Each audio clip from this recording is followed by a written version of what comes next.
welcome to Lore Unlocked, the podcast where Twitch streamers spill the tea, share the chaos, and occasionally we remember to hydrate. We're diving deep into the origin stories behind your favorite creators, from their first rage quit to their most iconic moments. Whether you're a fellow streamer or a lurker in chat, grab your headphones and settle on in. It's time to unlock the lore, and yes, there will be side quests. Hello. Hello. Hi, everybody. Hello. Hi.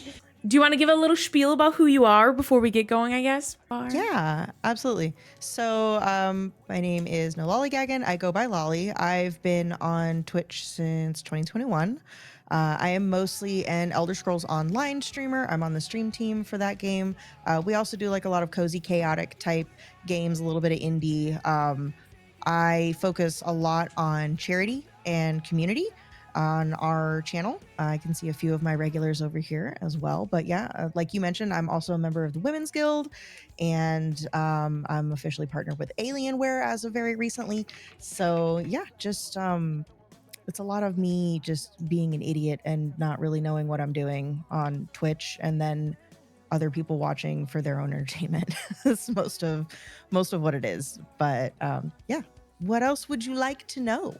Oh my god. But first off, for real though, the Alienware sponsorship partnership, like congrats on that. That's so fucking sick. Thank you. I know that's a pretty new thing that they just yeah. kind of created, that Nexus team. So It's so cool. That's literally part of what I want to talk about, but I mean, I don't want to jump into that right away.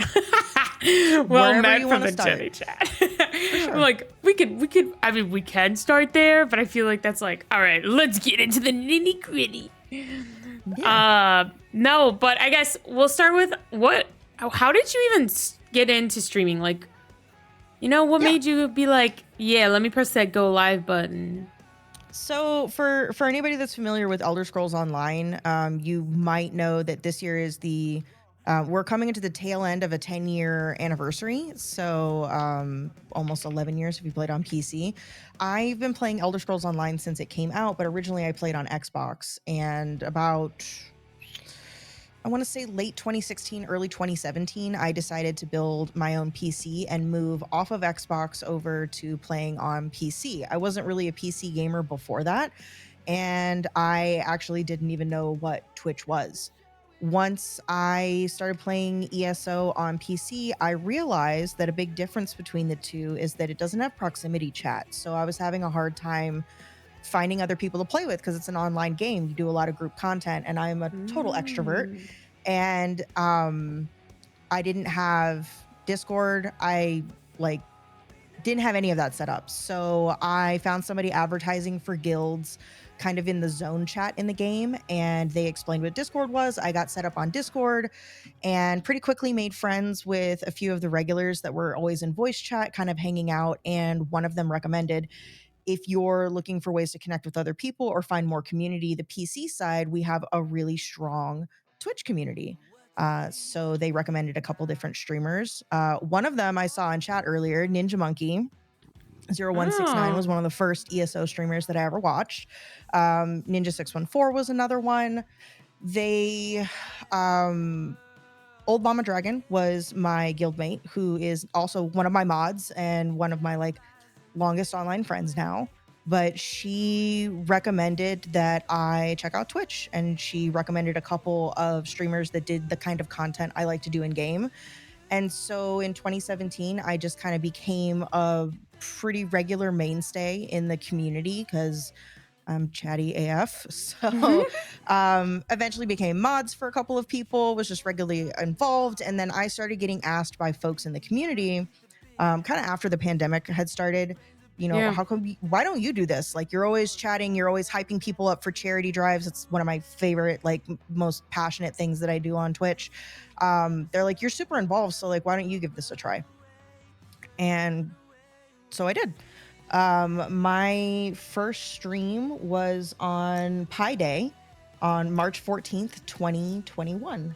And I didn't even tell anybody that I was going live. I think I told one person, but they ratted me out to one of my, because I was just doing a test stream. I was on a headset at the time. It was a wireless headset, so you get that weird audio delay. It was janky, but your first stream's supposed to be janky. but I was just trying to figure out how to get things to work. And my like one, I did Rev, but that was later. I got rated by one of the channels that I modded for with like 300 something people on my first stream. And I had no idea what I was doing. And it was an absolute shit show. And one of the things that has stayed on my channel since then is Welcome to the Shit Show. We have a little audio clip that people can play because half the time I forget how to stream and I don't know what buttons are. So That's amazing. I love that. yeah, but it just kind of took off from there. And ESO community is amazing. So yeah. that's how I got started. That is such a fun story. Holy crap. That's so fun. Oh my gosh. Yeah. I love that. I would shit myself, honestly, if I got rated into like, hey, first time streaming, like 300 people show up. I would have been like, what the? No. Yeah, it was it was somebody that I modded for, and he rated in right at the end of his stream with a shit ton of people, and he basically was like, "Get wrecked, bye." Just like dropped all these people off, and most of the people I knew because I was a moderator in a lot of these channels and just a regular. So that I think that was one thing that made it a little bit easier getting started is that I was an active member in a community in Twitch. The ESO community is like everybody knows everybody. We're a pretty tight knit, small community. So I think for folks that do participate in ESO on Twitch, like everybody knows everyone. So that made it a lot easier and I think a lot less like anxiety inducing because I was so familiar with so many of the people already. Yeah, that's definitely cool. Did you then so you started in 2021. Then I'm guessing you hit affiliate pretty quickly. So my first stream was March 14th. On March 25th, I got affiliate. Yeah. It went pretty quick. I feel like a lot of people I know affiliate went pretty quick. Honestly, I don't, but partners where that varies. Yeah, because there's no middle ground. The jump from, because affiliate for most folks, I think you can get it as long as you're consistent. Because the thing that most folks struggle with is the concurrent viewership and then the number of days that they need to have streamed. If they stay on a consistent schedule, which is like streaming 101, like the one thing, if you can do that, is stick. And I'm really bad at following this rule. I was gonna say, don't look at me with that fucking side eye chat. Gold star to you. Yeah, is a consistent schedule. People need to know when they can find you, where they can find you, and so if you can do that, if you participate in a regular community and you kind of build those connections before you start, I think it'll do you a net positive good to kind of get that jump start that you need to like get into a groove with streaming. It's so funny. I didn't do any of that. I literally was like, you know what? It's COVID and I really am obsessed with playing Among Us and I want people to play Among Us with. So let me just start streaming. And so then I streamed so I could play with Among Us with people. And so then people would come in chat to play Among Us with me. So then I'd have 10 people playing Among Us with me. And so they would watch my stream and play Among Us with me. And so then I would hit affiliate like that because 10 people were watching and you needed an average of 3. Yeah, and exactly. Like it was, That's Oscar. I know a lot of people that got started that way is that wasn't, they didn't really have ambitions of like, I want to be a partner, I want to be internet famous. They were just like, I wanted a way to connect with my friends to do like a multi-person raid or like group content. And it was the easiest way to do that. Or I know quite a few people in ESO, they actually got started with streaming because they wanted to teach other people how to do mechanics in certain fights that are really complicated. And it was just the easiest way because back in the beginning of the pandemic, like Discord wasn't in a position that you could really easily stream with decent quality or anything. So the most logical way was to like set up a Twitch channel and then just let your friends know where to find you and kind of do it that way. I don't know if you can hear the cat, but I can. He's having a fit. Because he needs a treat. No, he just wants to lay on the keyboard and I keep putting my hand up. A treat? You want a treat? Who wants a treat? I was like, are you gonna redeem it? Mhm. I grabbed the Snacks. bin and he goes, oh, here you go. This is from Lolly. Usually, the second I turn the lights on, my cats are like right here in my face, like, give me snacks. I have to. So, Get out of here, Frank. It's like a rule or something. Get out of here. How long after you started streaming did you actually get to partner? okay, so March 14th, 2021 was first stream. I got partner August 26th, 2022. So about a year and a half. That's pretty good. I was I say I'm 5 years pretty- in, still not there. I was really consistent with my schedule. Yeah. I think that helped a lot. The fluke of it, and I know this is not the normal experience for people, is I actually got it on my first application. Oh heck I could not tell you how. I think it was just I caught somebody on a good day and they were like, yeah, okay. Like moved me through. It was really just, I think for a lot of people, the way they got partnered during that time is we all just had the benefit of like a rising tide raises all ships, and there was so much viewership on the platform because it was a pandemic and everybody was just kind of twiddling their thumbs with a lot of free time. So viewership was really good. I think if I was starting today, partner would take years and years and years because the viewership is just not there these days in general across all categories, regardless of what you're doing. It is like ice skating uphill. I feel like there's like so many different takes on it too, though, because like a lot of people would say like during COVID or post COVID is harder because there's so many people trying to stream, because so many people started during COVID, that there's like That's fair. so many streamers that it's harder to get known. But you also, I feel like, stayed in one community. Like you did ESO and you still do ESO. Yes. And that is so. Oh, sorry. Go ahead. I was just going to jump in and kind of add to that. I think you're totally right about like the community. That was a huge part of it. I'm not alone in that there were a number of people that made partner during that time, specifically in the ESO community. Some of them were regulars in the ESO community, and some of them I think saw a way to be a big fish in a small pond and kind of play the numbers game to their advantage. So we had a little bit of both sides of the fence on that, but that absolutely has a part of the play. If I was like a Minecraft streamer, then I'm a drop in a bucket in thousands and thousands and thousands of channels to choose from. ESO, like I kind of said earlier, is a pretty tight-knit community. And since I was already in it for a number of years, I think that all just kind of was like a perfect storm. Like things just kind of lined up just right to make that magic happen. But that's not the typical experience. That was just pure luck and timing. Yeah. Let's see if this fixes that. Okay. Yeah, no, what I was gonna say is like, cause I had pretty solid numbers when I was consistently staying in Dead by Daylight. And then I got burnt out of Dead by Daylight and I said, fuck this. That's a hard category. It is. Yeah. I was like, I can't do this anymore. I wasn't staying in it because of numbers. I was not sitting there like, I need to stay in Dead by Daylight because, like, for me, streaming, it was never like, I really, really want to be partnered. Like, that's not my, like, goal out of streaming. Mine is just, like, to have fun and, like, have a good time with my community. Mostly because, like, I have a full-time job that, like, currently I don't enjoy it, but in the most of the time I enjoy it. Don't ask me right now, but typically I enjoy it. Yeah.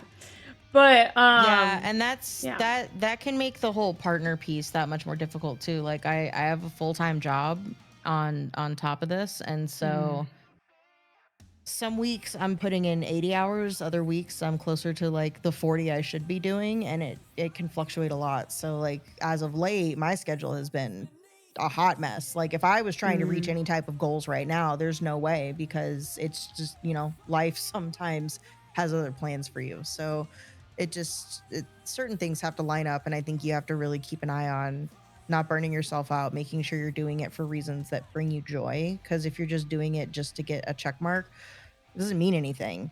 Yeah, for The sure. the only reason that like as a community we really decided to go ahead and apply for partners just because the numbers were kind of there organically. So we're like, well, let's go ahead and Mhm. do it. Um, because before I ever got partner, I since the start of streaming, since before actually I started streaming as a mod supporting some of the other channels in the community, I've been really tied into charity. And so I've helped run a lot of charity campaigns. I co-lead a group now called Streamers for Charity. And so that was one thing in the back of my mind. I was like, well, if I get partner, then maybe I can get more opportunities to get different, sponsorships or ways to Mhm. drive Yes. community engagement to help our charity goals. Because I don't like don't nobody does Twitch for the money. Like there's no money. I can't even pay my power bill on like what what I make on Twitch in a month. The Yeah. the percent of people that like can support themselves doing that is like It's 0.00001%. yeah. It is such a small number that it's just not reflective of reality. And those aren't the reasons I would recommend anybody do it. But that was probably one of the main drivers was that if we had partner, it gives us a little bit more um because from the outside, unfortunately, it is still seen as like you're verified, like you're legit, which is a dumb way to do it. But that is the way that like brands and sponsorships will kind of put people in different buckets. And so I was like, well, Mhm. that'll work to our benefit if we do want to partner with certain companies in the future for charity and stuff like that. So we took advantage of it. What I was gonna say is, no, I feel like brands are starting to get better, at least, of like, not all of them, but a lot of them are Yeah. definitely getting better on not just being like, oh, the check mark is what matter. They are definitely, I feel like a lot of them are, I see a lot more being like, oh, as long as you're in that like 20 CCV range, which is a lot better than like Hmm. the check mark. Yeah. So. I've noticed a lot more companies, and it might just be like normal attrition over time too, that folks tend to like retire from streaming at an early age, and then they're at a certain point where they're like, well, I still enjoy it. I want to go work within the industry. And so some of these companies that are kind of in our peripheral have their representatives or folks that used to stream. They Mhm. understand the landscape a lot better than I think early on when it was folks that this was very greenfield and people didn't really have a lot of insight to like the inner workings of streaming or like how somebody with a smaller community that has the right demographic can be so much more beneficial for if it's for brand awareness for a sponsorship or for a certain cause than somebody with 1,000 viewers in their chat, but the chat goes so fast you can't read it and they're not really talking Mhm. about anything. They just want the numbers behind it.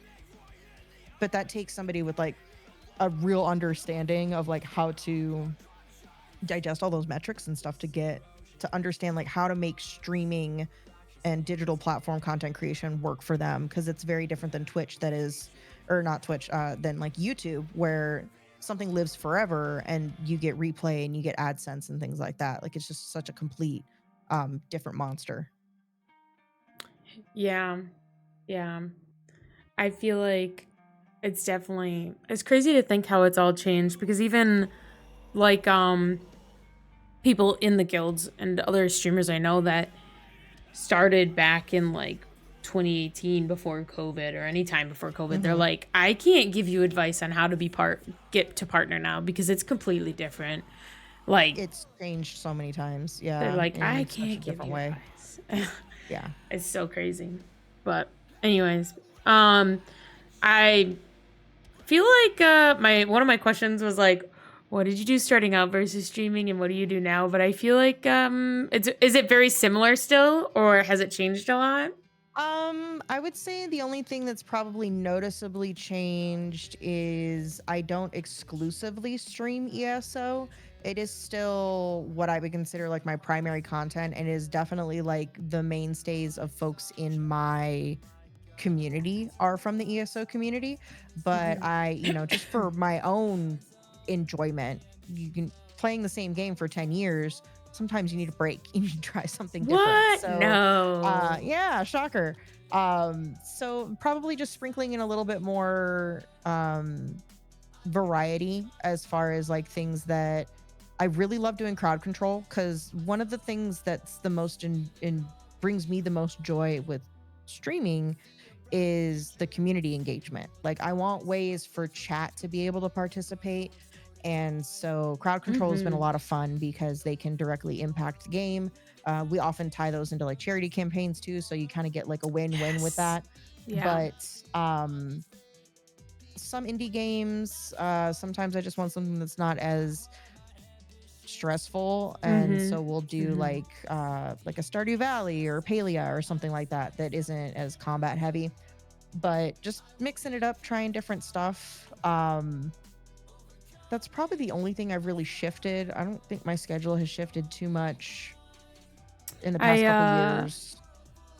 I ended up meeting the creator of crowd control at PAX East, and Mhm. he was very enthusiastic about They it. have a great And team. They really are. They're really cool to work with. They're yeah. really nice. Moni, who is one of their like kind of like main representatives, Yeah. she's at a lot of different cons. Mm-hmm. That's probably the other thing that I would say, not so much that it's changed, but it's just kind of evolved over time as like opportunities have become available. I love going to cons in person. I'm definitely like an extrovert. I Mm-hmm. love conventions. I just got back from a big convention. But I love to like network and just like connect with people and kind of learn about their experience. And I'm somebody that I like to do that in person. So Wait, you that's been a like to fun way to meet kind of like people in branch out. person? I do. I know. It's Gross, not like right? you like literally Ew. waited after my stream to be like, Steph, I To really introduce want to meet myself. I Hockey. did. I sure did. Yeah, Steph was like, before you leave, Lolly wants to meet you. I was like, Hmm. okay, sounds good. Yep. Yep. These extroverts are crazy. I know, we're I pretty know. crazy. I know. No, I But was like, oh, okay. Like, I always get nervous because I'm like, oh, I don't know if people know who I am. Like, I have imposter syndrome, big as fuck, in like, we all do. in the guilds. And then like, when I went to TwitchCon last year, like, I was floored because everyone was like, oh, hey, Hockey, hey, and like all these people like stopped me and were like, I know you from the guilds, and I was like, people know me?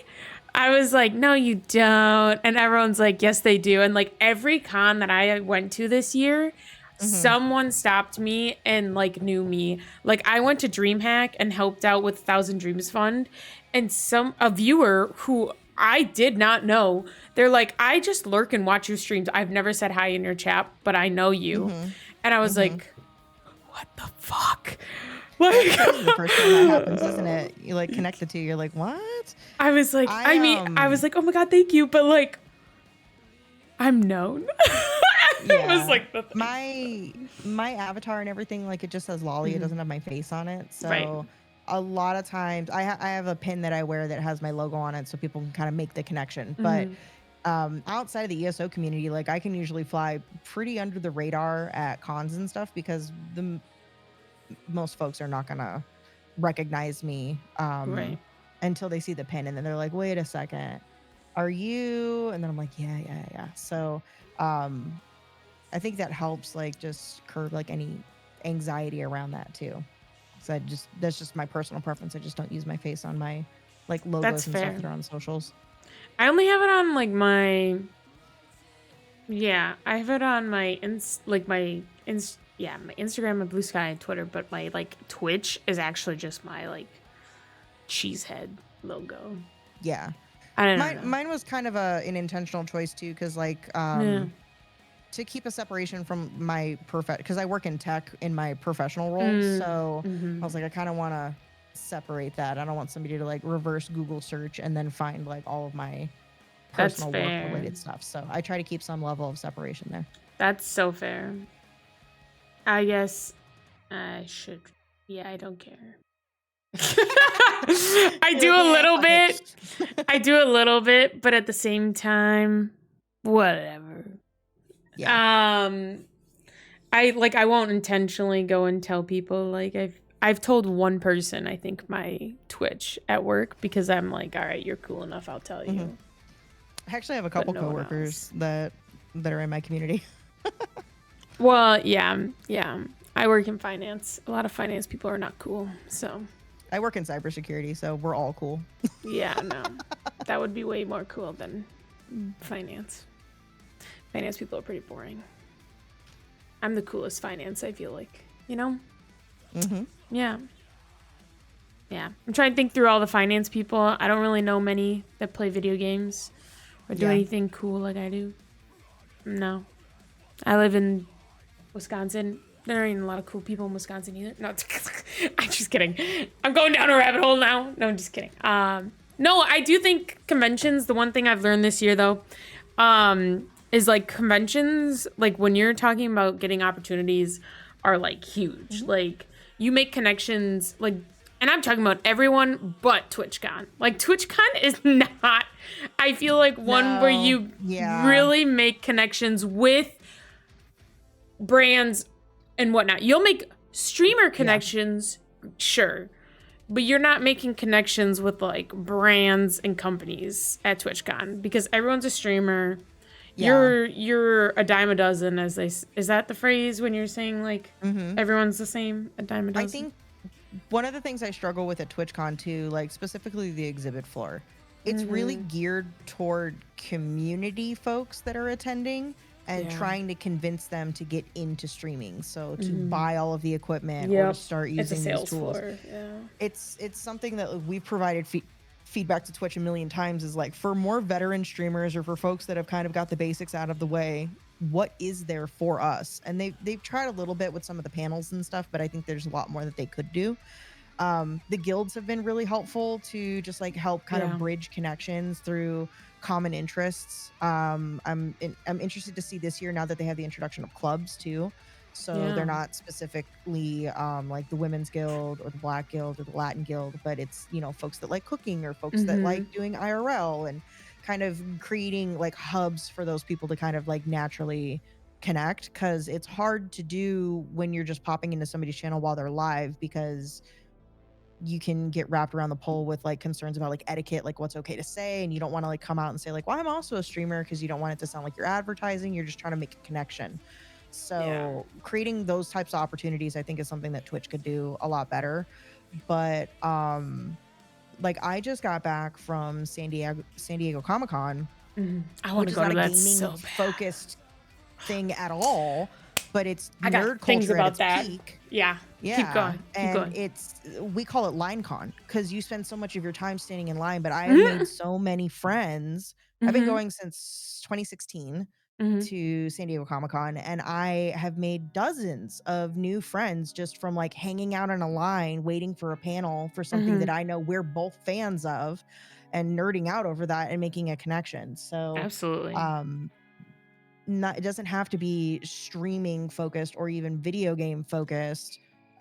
Just like those cons to kind of pull a lot of like nerd culture together, where so many of us are introverts and don't get an opportunity to like connect in person. Take advantage of that if you do go to those, and you'd be surprised like how many people you meet. I bounce. Okay, two things. One is a major side note that I'm gonna start with before I go off of what you said. I really wish I was at fucking San Diego Comic-Con, because Magic the Gathering had Avatar cards. They did, and it was like impossible to get the card. I don't care about the cards, but they had the cabbage cart. I want pictures with my cabbages. You can't even see it back here, but I have a whole wall of my cabbages. Like, I'm obsessed with the cabbage cart guy. Did you get a picture of him? And I didn't, because the line was so long, and he was outside the convention, so it was like a long walk to get to him. But it was the 20-year anniversary of Avatar: The Last Airbender, so there was tons of Avatar stuff everywhere. This is like a fun little side story. But so the whole theme the whole weekend was like cabbage this, cabbage that, because they had stuff printed with cabbages, and they were giving away bags with cabbages and the card with cabbages, and they had the cabbage merchant there. we on Saturday night, our group went to like a offsite event that was the 1989 Batman movie with a live orchestra playing the soundtrack. Bro.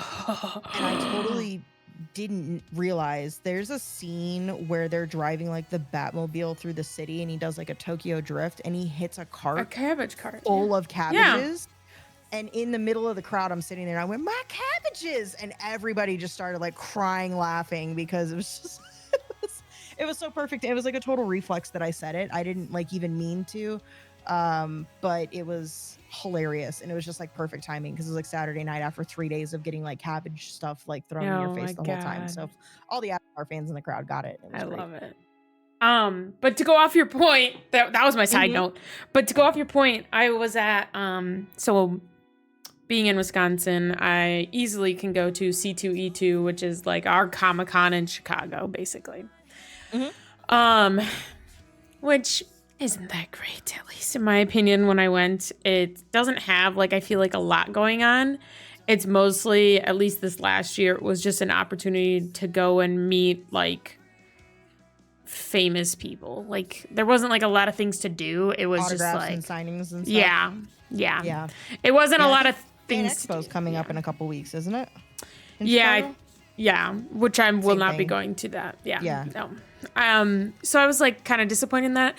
There's a couple panels, but like, so that was my first time going. So I learned and I just won't go again, whatever.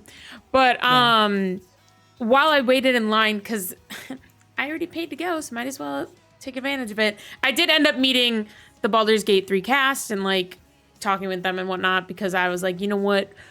Fuck it. Like, I'm here. Might as well because, you know, I really love this game.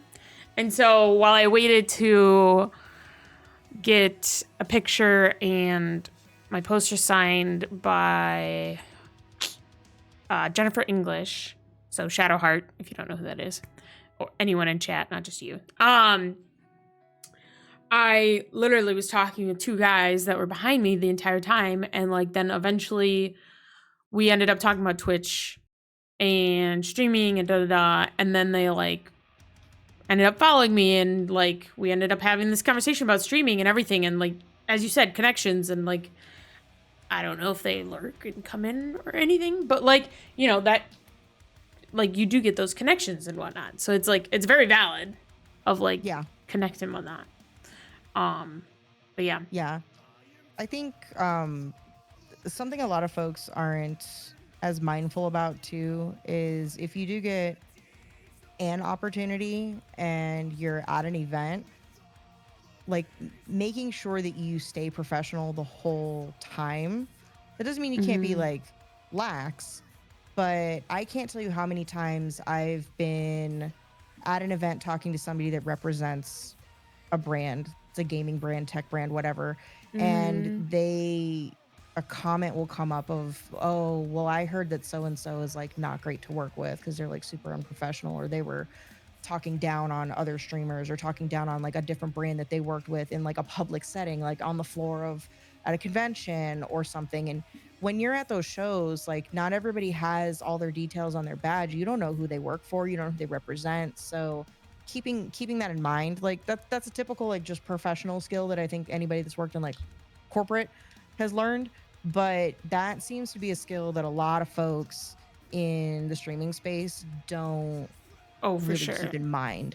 And then they are frustrated when they can't get opportunities and they don't understand why. And it's like, well, you have to, like, you never know who you're talking to, and you should always like kind of keep that in mind. So just a side nugget that I kind of thought of that, because when you're in those public spaces,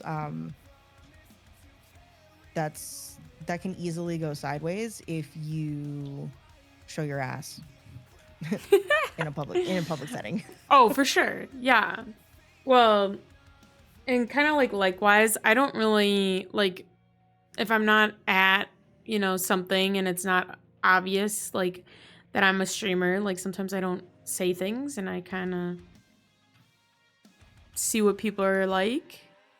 Kind of maneuver things, and if I want people to know who I am, then I will, and I'll share Yeah. things if I want to, and I, you know what, not. Like, I went to GDC for the first time, the Game Developers Convention Hmm. in San Francisco, right? March. Yeah, San Francisco. It was Yeah. March this year. It's always in Hmm. March. Um, Hmm. and I went to it, and God forbid, I was not telling anyone I was a streamer because everyone's a game Yeah. developer. And That so, would definitely be somewhere that somebody wouldn't want to like come in with negative energy because you could burn some bridges really quickly. oh yeah, Yeah. yeah. So, um, that convention was a lot, and um, like I did not tell people I was a streamer until very far into a conversation because typically, if they found out that I was a streamer, it turned into a conversation of just enjoying games to pitching their game to me for the next 30 minutes. Yeah, And for sure. I was very much over it after the first like day. And I Yeah. was like, guys, like, I can't, like, are you gonna pay me? Like, to be frank, like, I can't do everything for free.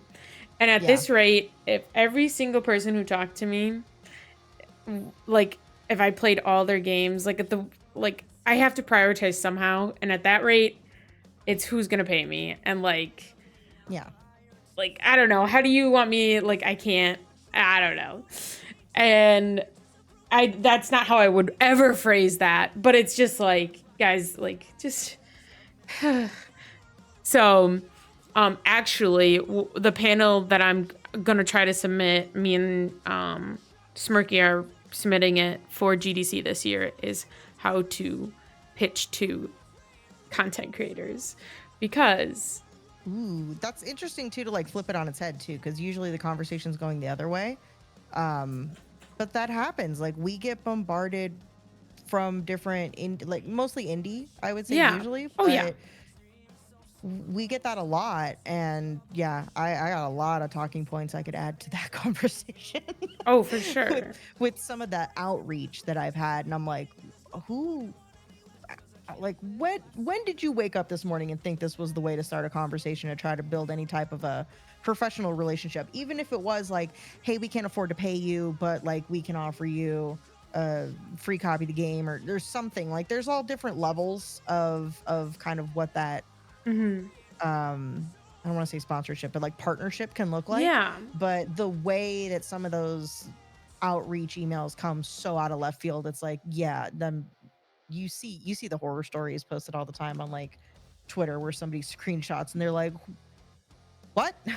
What is this? And it's like, yeah, you don't want to get your brand put on blast. You don't want to have yourself on in person put on blast. I think that's a great topic for a panel conversation, is like kind of bridging the gap of like both sides need to understand how to have that conversation hmm in a collaborative, beneficial way, because it's often very one-sided conversation that just makes you feel like crap at the end of it.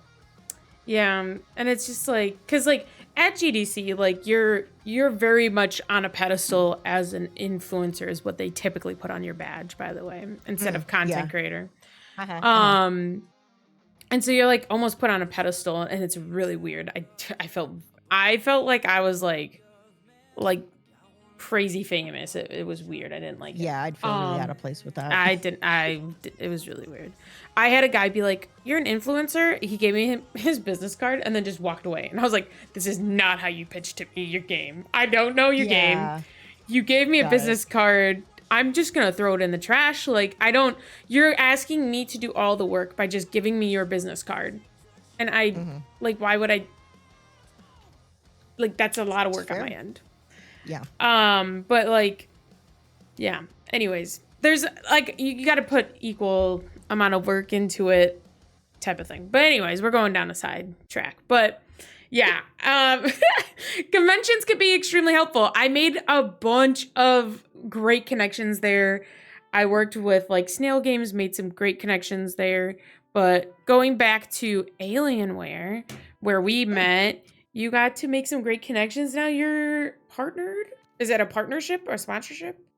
I don't know how you're It's not like wording a it. paid sponsorship or anything like that. Okay. So it's kind of similar to like being on a stream team, but for product versus like a game.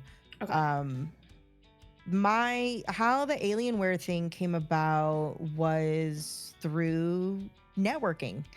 I What? No way. was No. actually, yeah, shocker. We have some they're the folks some of the folks that run that Alienware community like management Mhm. are also longtime members of the Elder Scrolls community, Oh, that's so cool. and they come out to a lot of the events. They've Mhm. sponsored like prizes for giveaways and things like that. So there was kind of a an official relationship through a lot of the folks like working between the studio and the gaming side. And so I had a chance to just meet some of those folks over just our shared love of the game, common interests, and then bumping into them at events. And so over time, you know, you become less of an acquaintance and more familiar with time. And so I just happened to see that they were going to be opening up this, they call it the Nexus team, because Mhm. they have their it's called the Hive. Those are folks Yeah. like Trisha Hirschberger, like people that are getting like paid opportunities, that are Right, right, right, right, sponsorships, right. that are very specific for like promotion. And then kind of the tier below that are like their stream team folks that are kind of they have on if anybody does like Alienware, if you do those ARP points that you can use for like discounts on their products or discounts Right. on games, Yeah. it's like a passive system that they have.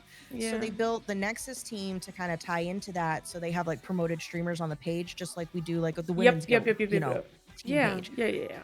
So I just kind of found out that that team was opening up through having regular conversations with folks in those circles, and I just put my name in the hat, and I got picked for the team. We have another stream team member that also, the Elder Scrolls stream team, that also got picked for the Alienware team, but it's a really diverse group of folks. Like there's tons of different people there, which is great because it's another opportunity for networking, because they Mhm. have their own Discord and they do different promotions. They just did a charity drive for St. Jude tied with GCX that was just going on. Nice. So there are um it's just like always keeping your eye open and taking that shot to introduce yourself to people, because that's somebody I met 4 years ago that all of a sudden 4 years later an opportunity comes up, and Mhm. you know you're in a good position to, you know, preparedness to kind of put your name in the hat and see what happens. So I think that going back to like cons and networking and stuff too, that in the same vein, folks that work in those, hi Kevin, I see you. um Folks that work in those spaces, if they can put a face to a name, they're going Mhm. to feel more comfortable, even if it's a short meeting. If you only talked for 5 minutes, they're going to be more likely to work with somebody they have some level of familiarity with and that they picked up a vibe from, than just a name on a list. Oh, 1000%. So even if it's just in passing, if it's really quick, if it's just like, hey, I just wanted to give you my info, I'm a huge fan of your game, you know, development group, or I love using your products or whatever, you never realize like how much that might stick with somebody, and then an opportunity comes up later and they go through their stack of like cards or stickers or whatever it is Mhm. that they have, and they're like, oh, you know what, I wonder if they'd be interested. I've had that happen a few times, and that's how some Yeah. opportunities have happened, just by chance of, you have to put yourself out there and hope that something comes back in return.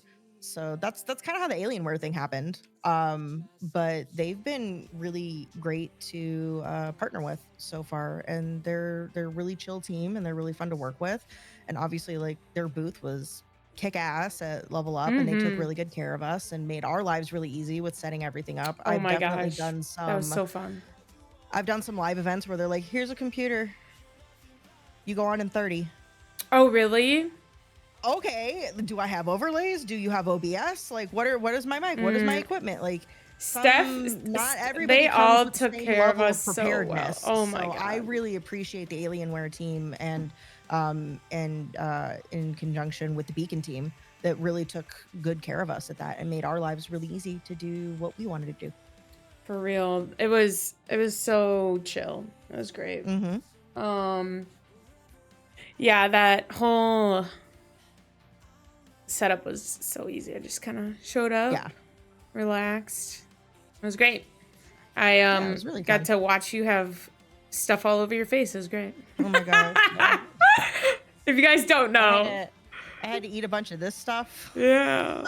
Lolly Which did some was charity fundraising for, was it St. Jude? That was St. Jude, right? that was for St. Jude. Yeah, Yeah. that was my kickoff stream because I do St. Jude for a whole month, Yeah. the month of May every year, and that was like what right at the end of April, I think. So I used that as my kickoff. And I think by the time we ended that stream, we already had like $700 raised. So it was great. Yeah. That, hold on. Twitch wants to run an ad right now. It's being a Of course they jerk. do. So they're gonna be in ads for like a few minutes now. Cause why would we do that? Why would we just not run ads? You know. Ugh, Twitch and ads. Twitching. No, that booth though was so nice. They did it at PAX East like the following week. Mm-hmm. Or 2 weeks after, sorry. I know what I'm talking about. And I was at PAX East and Steph was looking for people and I was like, I would love to do it again, but also like, you know, I know there's gonna be a lot more people at PAX East, so feel free to give it to someone who hasn't done the opportunity yet. Like, I don't wanna like just be the only person always doing these. Like, please feel free to spread it out. And I've also never been to PAX, so like I was like, I got so many things I want to do at PAX. So Yeah, for sure. But it was a really cool experience. But I also there is someone who I still talk to. Actually, I think I just messaged her like today. That I met from actually that Alienware booth that works there and does stuff, and like I'm not just talking to her just because she works at Alienware, but like those are like things you just kind of meet and you're like, oh, this person's pretty cool, like they're dope. Yeah, absolutely.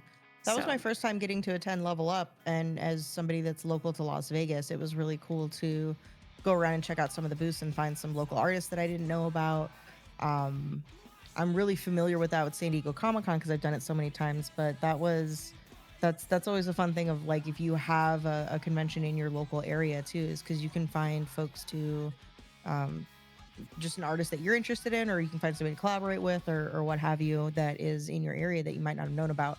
I will say the Twitch Las Vegas community is very sparse and disconnected. So there are a lot of folks here that do stream, and not many of us know each other very well because we don't get those opportunities to connect as much as other markets do. Yeah, do you know Smirky? Yeah, of I was course. gonna say Smirky's in Vegas, and he says it all the time, so I feel comfortable saying that on stream. Yeah, no, I know Smirky. We do a lot of the St. Jude stuff together. I've seen him at lots of events. I think I've known Smirky for a couple of years now. Through Twitch and stuff. Smirky. He's so great. Neighbors. That's funny. I do know where he lives roughly because he told me the neighborhood. I'm not gonna say that, but he's like, I live in this neighborhood, and I was like, oh, interesting, because I told him I was visiting a friend and staying at my friend's house, and he's like, oh, is he over in this neighborhood? And like that's how anyways, welcome back from ads, everyone. We talked about randomness in Las Vegas. No more ads. So it wasn't very relevant to our conversation, but anyways, yeah, Las Vegas cons. No, I think local cons are definitely fun. Smirky has been to like every con that I basically went to this year except for C2E2. And so he travels a lot. He's been to way more cons than I've been to, and I go to a lot of cons. I go to a lot of cons, and I'm like, Smirky, how the heck do you afford all these cons? Because I'm sitting here like, dang, my bank account hurts.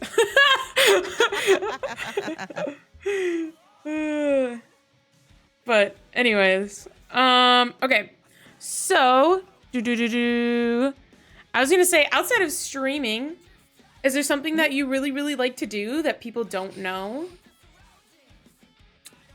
My community knows, but I'm a big pin collector. That's probably another reason I like going to Ooh. cons and checking out artist alleys and stuff like that. So I have Mm-hmm. tons and tons, tons of enamel pins. I used to be really deep into Disney pins, but that's definitely something that I love. I'm a big anime weeb, lots and lots and lots of anime. It's very, very hot here, so I don't really go outside because the Daystar it burns. Um, but yeah, I mean, It's not that bad working in the working winter time, a right? a really demanding full-time job in addition to streaming, like most of my time is taken up with That's fair. just paying bills for the regular job. Because I work in cybersecurity in managed detection and response. So like we are the front line of defense for our customers. So Right. if the shit's hitting the fan and a customer is in a breach, I'm on call. Like I have to jump on that. It's there's not really an off time for that. So that can eat up a lot of my time and I don't get to do as much hobby as I like. Like I really like to travel and I haven't really got a chance to do much of that Mm. that wasn't somewhat work related for the past couple of years. Um I did get to go to Amsterdam last year for an ESO event that I extended it out and stayed like an extra week and that was fantastic. Oh But I my don't get those gosh. opportunities very often, so I try to take advantage of it when I can because I really love um, traveling and especially when it's international and Yes. see other cultures that are not ours and not such a shit show. So, Okay. Do you have a favorite pin? ooh, And also, are you gonna get the 10-year pin for TwitchCon? probably. Yeah, probably. Yeah. I got a TwitchCon pin at the last few that I went to. Oh man, a favorite pin? That's hard. We just like You to know, get I our can fuck probably on. It's reach this to okay. grab it. I'll show you something that's like one of my favorites right now because it's within arm's reach. Oh, is this your box of pins? Yeah, it's a Okay. shadow box. Oh my So these are goodness. like special pins that are made to commemorate San Diego Comic-Con every year. Okay. It's just very front of mind for me because I just got back and I haven't added my new pins to it. But they started making these in the middle of the pandemic with one that said, "I miss Comic-Con." Okay. And the pin design is actually the front of the convention center, and they just do all these different fun designs, and I really like these. Those These are are cool. so cool. I like the like red one, the bottom left one. I like that one. Mm-hmm. That's so pretty. That one says Revenge of SDCC, so it was like a Star Trek Oh, that makes or Star sense. Trek, Star a Wars. Star Wars reference when so they had to skip a year because of the plague, and so the What? first year back, they made that one for Revenge of SDCC to say like we're back, bitches. But We're yeah, back, that's probably some of my favorites. motherfuckers. But I have so many different. I have a huge Lion King collection. Oh my So god. I have a bunch of those. But yeah, That's so cool. I my love only it. other hobby is probably my cats. I do love my kitty cat. My other hobby. Oh, my other question was gonna be, what was your favorite thing in Amsterdam? Man, there were so many cool things in Amsterdam. I mean, really the ESO event itself. So that was April of last year, and that was the kickoff for the 10-year celebration for Elder Scrolls Online. Okay. And that was like a multi-day event. It was like a little mini convention, and they had all kinds of like different interactive activities. They did lots of presentations. Alien was there. They Alienware provided a bunch of the PCs for like the testing area so that you could like test out some new content in the game and everything. But that's one of the few times of the year that I get to see my other stream team members and other ESO community members and folks that work with ZeniMax that work on the game. Their devs and their community team and their studio directors are all really, really engaged with the community. Mhm. So, I mean, that event was probably my favorite part, even though it's not specifically about Amsterdam, just because it's so That's fair. fun to like get to experience something that we Mhm. all love so much together. Is ESO like the developers are from Amsterdam? Is that why it was in Amsterdam? No, it's a global community. So the Mm. originally the plan was that was the date for the console release, or I'm sorry, for the PC release because console came about a year later. So they were going to do Amsterdam is the kickoff, and then the plan was to do smaller community events in different cities all over the globe, and then cap it with a North American event near DC where they're actually located. And that was going to be like a big finale event, and then things happened and it got canceled. So I'm really happy that I went to the Amsterdam event, because the North American event was the event that never happened. And a lot of us are really heartbroken over that, because there were a lot of folks that couldn't make it to Europe to go to that, and they were planning and saving and prepping for the North American event, and then it kind of got yanked away from us. So we were all very heartbroken over that. Yeah, But that the would. economy's in the shit show. So what are you gonna do? That would definitely be a rough one. Because ideally that would have been like June of this year if it Oh, had happened. gotcha. And that would have been when the 10-year anniversary of the console release happened. So yeah, and there's a lot of spiral on that. Yeah. lot of things happening, not just the economy, but a lot of different things. Yeah. And no idea why they picked Amsterdam. I really don't know. I think maybe it's just because it was kind of central, because they have a huge part of the community is in Germany and in Europe, and then for North America. So I think maybe they just picked Amsterdam because it's kind of in the center of all of that. But I really don't know like why they picked it, but I'm not mad at it because it was really fun going to Amsterdam. It was a beautiful city. It was great. Oh yeah, I love Amsterdam. It's so great. Yeah. I've been there twice now, I think. Cool. And awesome. Really enjoy it. I have traveled to more countries than I have states. So like when I travel, I'm like, get me the F out of the states. I don't want to stay here. I don't want to live here really, but I'm still here somehow. So I usually leave the US. It's fine. I've only recently started traveling within the US. So I've started traveling to more states, but yeah. What is your favorite thing, I guess, about creating content? The community, for sure. I can't edit a video to save my life. I made like technically I have a YouTube channel, but really the only thing on it is like a sizzle reel that I made for a bunch of charity stuff that I did. And it took me weeks to make a video that's like not even 3 minutes long.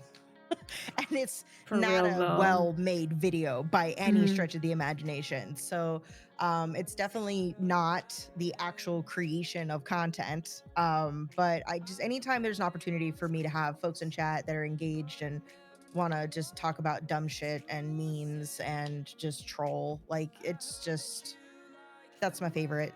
That's my favorite thing. The ESO community is much more important to me than ESO itself, but it's like a perfect pair because obviously my name is No Lollygagging and I was addicted to Skyrim long before I moved over to ESO. So, but yeah, it's all about community. I love finding people with like shared nerdy interests and just kind of like going off on soapbox tangents on that stuff.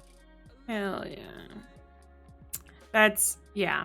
I feel like that's definitely most people's favorite is, I feel like, the community and just finding your space of nerds. Yeah. And it's working as I yelled at mine earlier of why the fuck is Griffey talking shit? That's what they're there for. But engaging with the community, and we've done the ESO community is not by any stretch the biggest community on Twitch, but they are a mighty force when it is for a good cause. And we have raised so much for charity in just a few short years through that. And that's one of my other favorite ways of like connecting with the community is through all these different charitable causes that we raise funds for and bring awareness to. The ESO community is amazing at like absolutely crushing the goal and getting the word out, and it's spread to other communities like that. And I've had other folks come in, and that's part of why like I helped take co-lead of Streamers for Charity too, because we would get a lot of folks that are like, I just started streaming, I want to help, but I have no idea how to do this. because it can be really confusing to get started with like how to set up a charity and how to Mhm. pick one that's legitimate and not a scam, Oh my gosh. and ways to engage with your community to like help reach your goals and make it fun for everybody and all of that. So that's like one of my favorite things to do because I get to engage with the community through that. I love like kind of teaching people, if there's something I know how to do and somebody wants to learn how to do it, like I'm all about like, hell yeah, let's sit down and let me show you how to do it. So Yeah. I love that stuff. There was speaking of like the charity stuff, I remember Mhm. there was like not Tiltify, but there was like a Tiltify like website that was going around that was like a scam for the longest time. I can't remember what it was called and whatever. But I know exactly what you're talking about, like people, using ones that would claim that they would send the money to charities and stuff and then they wouldn't Yeah, lack of transparency can be a big issue when mhm. they're taking like a huge cut of it and you don't know. So like as much of your donation is not actually going Mhm. to the charity and they don't tell you that, which is really annoying. But there's also less reputable charities out there that like technically they have a 501 so that they don't have to pay taxes, but they also don't have a good record of like Right. the outcomes of what their whole mission statement is. And so like one Mhm. of the goals that we have with Streamers for Charity is to like help folks vet that. And if they're like, hey, this is the cause that's really important to me, can you recommend a charity that helps with research for this or supports this cause that I'm really passionate about, like trying to help them find um the right fit so that they can do the most good with their time and their community's donations. Yeah, that's super awesome. Um, well, we've mentioned it a couple times. You're in the Women's Guild. Crazy. Mhm. What's been your experience with the guilds and like why did you want to be in the guilds in the first place? I think my experience has changed a lot since the guild first came about. So I was in the Twitch Women's Alliance before the guild existed, but not for long. I had Mhm. only joined it less than 6 months before they made the announcement that Unity guilds were going to be a thing and that the Women's Alliance was going to kind of go away. Hi, Eggy. Um, I'm all about helping any way that I can with underrepresented communities. Mhm. Being a woman that has always worked in male dominated industries, I know all about that glass ceiling and not being Oh taken yeah. seriously and not really being listened to and not being told that you have the same level of skill, even though you might have more experience than your male counterparts. So I've always been a big proponent of that. And I thought it would be a good opportunity just to network and connect with other women in a similar situation, too, just like getting into streaming and trying to figure it out. And I also used to work in product type roles in the past. Mhm. And I was hoping that by being a member of a more official group, that I would give me a better conduit to provide feedback to help Twitch like be better. Just features, representation, Yeah. opportunities, all of that. Um, and so that was a lot of what the communication was around kind of the goals for the guilds as they were getting started. And so was like one of the first people to like raise my hand and be like, yeah, absolutely. I'll move from the Women's Alliance over to the Women's Guild.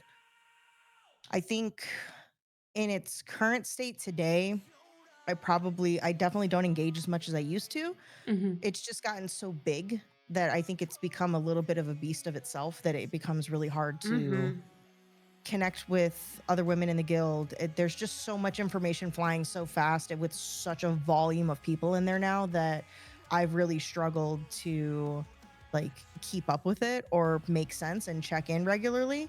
And that's a lot of that's on me, but I think there's some opportunities to kind of improve that too because I understand that the guild wants to be open to allow as many women as want to join to come in, but it's like it becomes an issue of scale.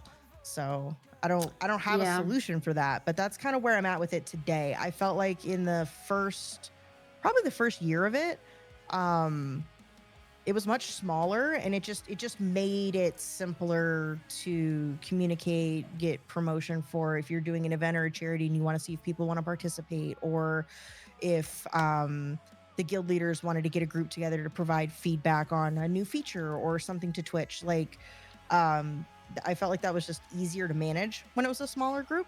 So that's probably the challenge that I see with the Women's Guild today is just it's just a volume and scale issue more than anything. Oh, for sure. Yeah. Yeah. I've been in there for, a while.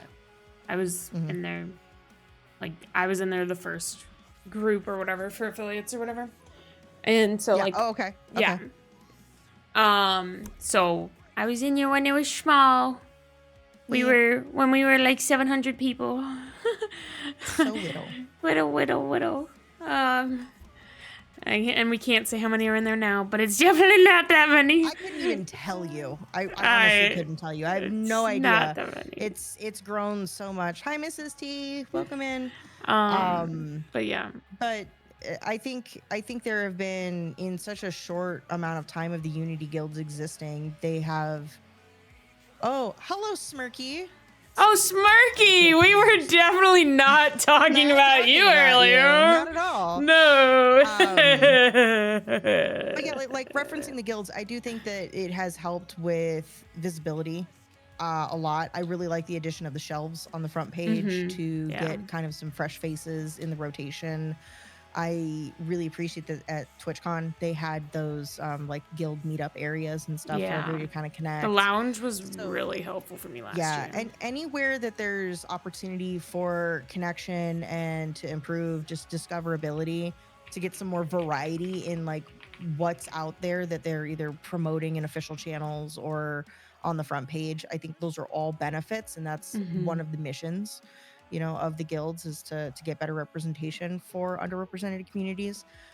So those are all amazing things that the guilds have done. And you mentioned Thousand Dream Fund earlier. That is something that we first learned. Like I first learned about it through the Women's Guild. For sure. I think this most recent one was the second time that we've gone through like kind of like that whole sponsorship process with them. But learning about those groups that are also supporting that same mission of helping, small streamers and underrepresented communities kind of take it to that next step to like grow and kind of reach their own goals, whatever that is in the space. Right. That's great. And that the guilds have been a great conduit to kind of help like connect a cause with the right demographic to kind of achieve their goals together. 1,000%. Yeah, I definitely get the pain of it being bigger. I know I was definitely very, very active when I first joined, and it was smaller. And then, like, as it grew, I got a little lost, got a little busy. Definitely. Yeah, I've definitely fallen more into like a lurk role in the guild, where I think in the first year I was much more active, and part of it's just my own availability, and part of it's like there's always somebody raising their hand to be like, I'll do it. So I'm like, go for it. You have at it, because there's plenty of us now. So yeah, and I think with like this year I did a lot of cons, which is Smirky, where we started talking about you, because I was like, Smirky was at all the cons I went to. And because I was going to all these cons, like I was like, I can't keep up with this Discord. And then I'd like come back and I'm like, I have no idea what the heck is going on here. And then I'm like, I don't got time to catch up on this. And I'm like, I'm finally just now like kind of getting caught up back on these Discords. And I'm like, okay, well, but I do think they're trying to definitely, I feel like, put some pillars in, I guess you could say, to like help make people kind of find their way through the Discord. But it's definitely hard with the size to find your way. Yeah, it's a lot of learning, and then us getting new guild leaders each year. I know that's by design, but I think that also presents its own challenges when trying to figure out some of those logistical things. Yeah, and I also think I get why they do. I do it. Also talking with, sorry, cats being cat. Also talking with like guild leaders in general. They're like, yes, I do think like, you know, guild leaders kind of need more time to be able to do stuff. But at the same time, a year is good enough. They're like, a year's long enough. Yeah, they're like, I'm good. I need to move on to the next thing. Yeah. They're like, a year's long enough at the same time. So, but yeah. Cool. All right. Well, we'll end with one more question because I feel like we went a little longer because we're both yappers. But if you had an unlimited budget, what is something you would do for a content event? Like you had no limits. What kind of event would you do? Content event. Like whatever you want, you know. Wildest dreams. Yeah, this is one I thought about, and then I promptly forgot what my answer was because that's how my brain works. It would definitely be something for charity, like 100%. I think if I had an unlimited budget, I would probably try to do something similar to like the GCX event that just happened, where it's kind of like streamer summer camp paired with a bunch of folks collaborating together and joining in for different fun events, all with the goal of raising funds for St. Jude Children's Research Hospital.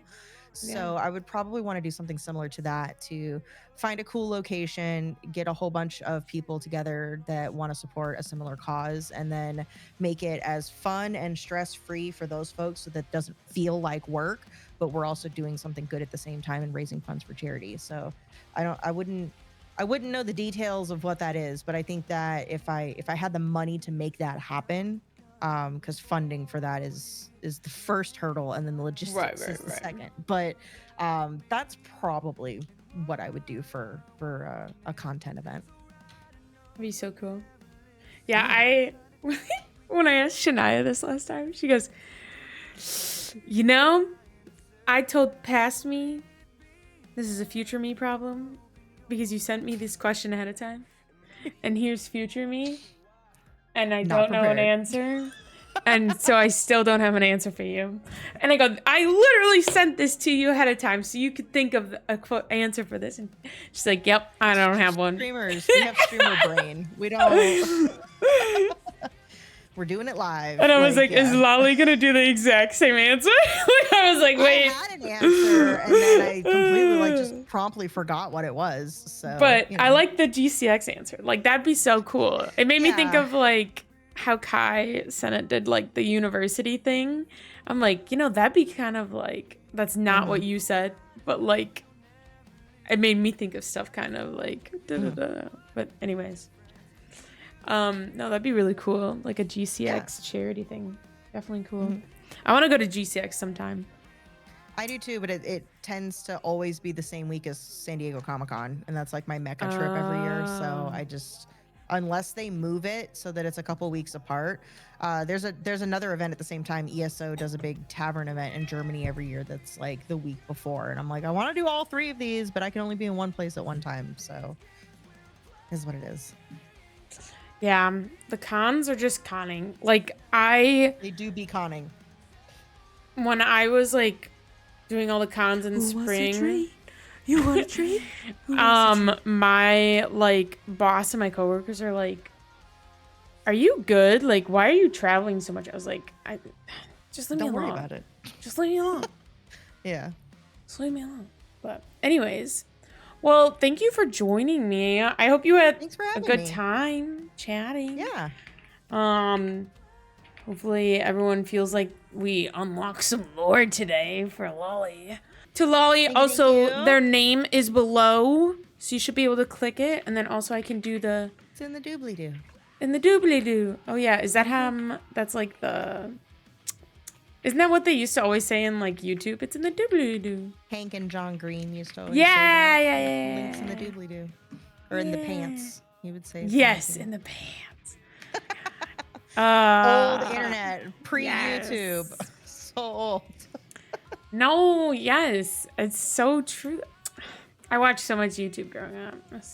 And that's today's lore officially unlocked. If you'd like to join us for the live recordings of these podcast episodes, feel free to drop a follow over on Twitch. If you like these, feel free to subscribe to the YouTube channel, hit that like button, And if there's someone you would like me to do a lore unlocked with, feel free to leave it in the comments, and also just let us know what you thought in the comments. We're logging off, but the lore lives on. See you next time.